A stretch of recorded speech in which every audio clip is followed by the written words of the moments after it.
Hi hello నమస్తే, నేను మీ ప్రశాంతి. గుండెల్లో ఒక ధైర్యం, తట్టుకోగలను అనే ఒక ధీమా, బతుకు మీద ఒక చిన్న ఆశ. ఈ మూడే ఆవిడని ఇప్పటికీ నడిపిస్తున్నాయి. కష్టాలన్నీ సుడిగుండాల్లా అన్నీ చుట్టుముట్టేస్తున్నా సరే కేవలం ఒకే ఒక చిన్న ఆశ ఏంటి అంటే కుటుంబం నాకు ఎప్పటికీ తోడుంటుంది, నా కుటుంబమే నాకు ఇంపార్టెంట్ అనే ఒక చిన్న ఆశతో బతుకుతున్నారు. ఆవిడే మరెవరో కాదు, శ్రీదేవి కాకినాడ అమ్మాయి. ఈవిడ మనందరికీ బాగా పరిచయం. వాళ్ళ అమ్మాయి లవ్లీ ఒక డయాబెటిక్ పేషెంట్, వాళ్ళ ఆయన శ్రీనివాస్ గారు ఒక క్యాన్సర్ పేషెంట్. అయినా వీటన్నింటిని ఎదుర్కొంటూ ఆవిడ ఇప్పటికీ ముందుకు సాగుతున్నారు. సో ఆవిడతో ఇవాళ మన ఇంటర్వ్యూ. ఒక్కసారి అయితే ఆవిడతో మాట్లాడిద్దాం. నమస్తే అండి. నమస్తే. ఎలా ఉన్నారండి? బాగున్నాను. ఎలా ఉన్నావు లవ్లీ? ఎలా ఉన్నా చెప్పు. ఫస్ట్లీ ఇప్పుడు నేను ఇచ్చిన స్టేట్మెంట్ అంటే నార్మల్గా ఇంటర్వ్యూకి వెళ్ళే ముందు నేను ఇచ్చిన స్టేట్మెంట్ కరెక్టే అంటారా? నేను నా ఫ్యామిలీ కోసమే బతుకుతున్నాను, అదైతే 100% కరెక్ట్గా చెప్పారు సిస్. నేను మోటివేషన్గా తీసుకుని ముందుకు వెళ్తున్నాను, దాన్ని కూడా చాలా పర్ఫెక్ట్గా అయితే మీరు అబ్రివేట్ చేస్తారు. అసలు ఇక్కడ ఇంత ధైర్యం ఎక్కడి నుంచి వస్తుందంటే ఏమనుకోవచ్చు? అంటే మ్యారేజ్ స్టార్ట్ అయిన ఆ టైంలోనే నాకు అప్ అండ్ డౌన్స్ అనేవి ఫేస్ చేశాను. స్టార్టింగ్ దగ్గర నుండే మ్యారేజ్ ప్రపోజల్ స్టార్ట్ అయినప్పటి నుండే అప్ అండ్ డౌన్స్ చూశాను. అప్పటి నుంచి కొంచెం ఈ రోజు ఎంత స్ట్రాంగ్గా అయితే మారాను. ఓకే, సరే. అయితే మనం ఇంటర్వ్యూలోకి వెళ్ళిపోయే ముందు ఫస్ట్ మీ చిన్నతనం నుంచి అయితే స్టార్ట్ చేద్దాం. అసలు మీ ప్రాపర్ ఎక్కడ, ఆయన ప్రాపర్ ఎక్కడ, అసలు మీ ఇద్దరికి ఎలా పరిచయం, ఎక్కడ మీ ఇద్దరి బంధం ముడిపడింది తెలుసుకోవచ్చా? చెప్తే అంటే మా మ్యారేజ్ గురించి చెప్తే సినిమా స్టోరీలా ఉంటుంది. ఫస్ట్ అయితే మాది కాకినాడ వాకల్పూడి, పుట్టింది పెరిగింది చదువు అంతా అక్కడే. మేము ఎప్పుడైతే అక్కడ మాకున్న హౌస్ని అమ్మేసామో ఆ తర్వాత మేము ఒక ఏరియాకి షిఫ్ట్ అయ్యాం. అమ్మేసాం. అయితే మా నాన్నగారికి కొంచెం మనీ ఇష్యూస్ వచ్చి అమ్మేశారు ఆయన. తర్వాత మేము వేరే ఏరియాకి షిఫ్ట్ అయ్యాం. ఈయనది గైగల్పాడు, కాకినాడ. మేము షిఫ్ట్ అయింది వీళ్ళ ఇంటి ఎదురుగా. ఓకే, వీళ్ళ ఇంటి ఎదురుగా రెంట్కి అయితే మేము మారామన్నమాట. తర్వాత ఇంకా 1 year పాటు ఆయన తిరగడం, నాకు తెలియకుండా తిరగడం స్టార్ట్ చేశారు. తర్వాత నా వరకు వచ్చేసారు. అంటే అప్పటికే నేను స్కూల్లో టీచింగ్ స్టార్ట్ చేశాను. కొంచెం నాకు ఇంట్లో ఉండడం బోర్ కొట్టి స్కూల్లో టీచింగ్ స్టార్ట్ చేశాను. వీళ్ళ పిన్ని కొడుకు నా స్టూడెంట్. ఓకే, మీరేం చదువుకున్నారు? నేను బీఎస్సీ కంప్యూటర్స్ చేశాను మ్యారేజ్కి ముందర. మ్యారేజ్ తర్వాత బీకామ్ జనరల్ కూడా చేశాను. ఓకే, అంటే నాకు బిఎడ్ చేయాలని ఉంది. సో బీఎస్సీ కంప్యూటర్స్తో నేను బిఎడ్ చేద్దామని వెళ్తే ఫిజిక్స్ మ్యాథ్స్ 2 అన్నారు.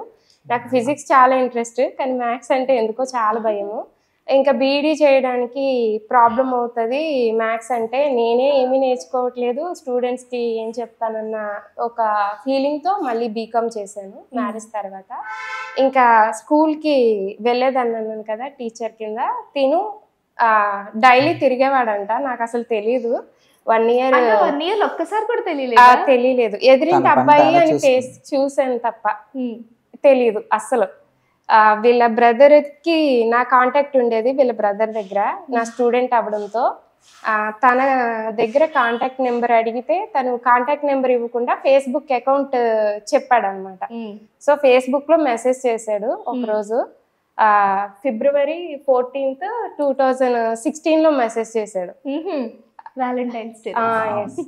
అది మెసేజ్ చేస్తే నేను అందరిలానే ఈ అబ్బాయి కూడా ఏదో సమ్ అలానే అనుకుని ఇంకా నేనైతే ఫస్ట్ తిట్టాను ఫేస్బుక్లోని. వరుసగా హాయ్ హాయ్ అని డైలీ మెసేజెస్ పెడుతుంటే అప్పటి నుంచి నేను 16th ఎప్పుడో అనుకుంటా రియాక్ట్ అయ్యాను. నీకేం పని లేదా ఏంటి ఇలా అనేసి అంటే మళ్ళీ వీళ్ళ తమ్ముడిని మార్నింగ్ పంపించి అక్కడ ఒక చిన్న స్టోరీ ప్రిపేర్ చేశాడు.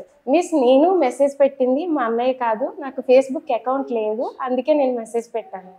ఓకే, ఫేస్బుక్ అకౌంట్ నుంచి మా అన్నయ్య కాకుండా నేను మెసేజ్ చేశాను, మీరు పొరపాటున మా అన్నయ్య అనుకుని తిట్టారు తన్ని అని. అప్పుడు ఒక గిల్టీ ఫీలింగ్తో సారీ అని మెసేజ్ పెట్టాను. పెట్టింది ఆయనే, స్టోరీ సారీ అని మెసేజ్ పెట్టాను. ఆ తర్వాత తిను రిప్లై ఇవ్వలేదు. అయ్యో నేను కొంచెం ఎక్కువే తిట్టాను అంటే లైక్ నీకేం పని పాటలేదా, ఇలా చెత్త పనులు చేసుకుంటున్నావు, వెధవలాగా ఏమి రోడ్ మీద తిరుగుతూ ఇలా అమ్మాయిలకి మెసేజ్ పెడతావా, ఇంత పెద్ద డైలాగ్ అనేసాను. పాపం బాగా హట్ అయినట్టు ఉన్నారు అని మెసేజ్కి సారీ అని పెట్టినా రిప్లై ఇవ్వలేదు అని చెప్పి తిను బయట కనిపిస్తే సారీ చెప్పాను. తిను మాట్లాడుకుని ఇంటికి వెళ్ళిపోయి నాకు ఆల్రెడీ లవర్ ఉంది, నేను మా తమ్ముడు యూజ్ చేసుకోవడానికే అకౌంట్ ఇచ్చాను అని చెప్పాడు. అక్కడితో 2 days మళ్ళీ మాట్లాడలేదు. 2 days తర్వాత మీరు టీచర్ కదా, నాకు ఇంగ్లీష్ నాలెడ్జ్ అంతగా లేదు, నా లవర్ ఎక్కువ ఇంగ్లీష్లో మాట్లాడుతుంది, సో నాకు హెల్ప్ చేస్తారా కొంచెం అని అడిగాడు అనమాట. నాకంతేమీ రాదు, నేనైతే స్టార్టింగ్లోనే నాకు అంతేమీ రాదు బ్రదర్ అన్నారా? ఓకే, నాకు అంత ఇంగ్లీష్ ఏమీ రాదు బ్రదర్ అని చెప్పాను నేను. అంటే ఏదో వచ్చిందే చెప్పండి, నేను ఎక్కువ చదువుకోలేదు అని చెప్పారు. అంటే సరే ఏం చెప్పాలి అంటే లైక్ చిన్ని పోయిటరీస్కి మీనింగ్స్ అడుగుతాను, అవి కరెక్టో కాదో చెప్తే చాలు, నా లవర్కి నేను ఫార్వర్డ్ చేసుకుంటాను ఆ మెసేజెస్ అని. బ్రదర్ అంటే తను కూడా సిస్టర్ అన్నారు కదా అని చెప్పి నేను ఓకే అన్నాను. ఓకే సిస్ అని పెట్టాడు అనమాట. ఓకే అని నేను మాట్లాడేదాన్ని. ఒక 1 month అలా మాట్లాడిన తర్వాత అయితే తిను సిస్ నుంచి రా బంగారం ఇలా అనడం స్టార్ట్ చేశాడు. 1 monthలో నేను ఒక రోజు కోప్పడ్డాను. అరే నువ్వు ఫస్ట్ స్టార్టింగ్లో నన్ను సిస్ అన్నావు, నేను బ్రదర్ అన్నాను, ఇప్పుడు ఏంటి రా వరకు వచ్చేసావు అని తిట్టాను నేను. తిడితే అప్పటికి ఫేస్బుక్లోనే కాంటాక్ట్ అయితే ఇవ్వలేదు. తిడితే ఓపెన్ అప్ అయిపోయాడు. ఇష్టం ఉంది, కనీసం నువ్వు బ్రదర్ అయినా అని మాట్లాడుతున్నావని నేను ఒప్పుకున్నాను, నేను ఏదో తప్పక సిస్ అన్నాను కానీ నేను ఎప్పుడు అలా అనుకోలేదు, నేను మ్యారేజ్కి అడుగుదాం అనుకుంటున్నాను అంటే నాకు అసలు ఇష్టం లేదు అని చెప్పాను. అంటే మ్యారేజ్ ఇష్టం లేదన్నారా? ఆయనతో ఇష్టం లేదు నాకు అని చెప్పాను. అంటే తిను అప్పుడు తాపి పని చేసేవాడు అనమాట, తాపి మేస్త్రి కింద.